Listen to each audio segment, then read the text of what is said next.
উৎপাদক কাকে বলে? যেসব জীব নিজের খাদ্য নিজে প্রস্তুত করতে সক্ষম তাদের উৎপাদক বলা হয়, যেমন গাছ। খাদক কাকে বলে? বাস্তুতন্ত্রের উপর নির্ভর করে যে সমস্ত জীব জীবন ধারণ করে তাদের খাদক বলা হয়, যেমন মানুষ।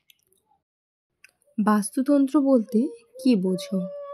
কোনো একটি নির্দিষ্ট বসতি অঞ্চলে পরিবেশের জড় উপাদানের সঙ্গে সজীব উপাদানের এবং সজীব উপাদানগুলির পারস্পরিক অন্তঃক্রিয়ায় যে বসতি গড়ে ওঠে তাকে ইকোসিস্টেম বা বাস্তুতন্ত্র বলা হয়।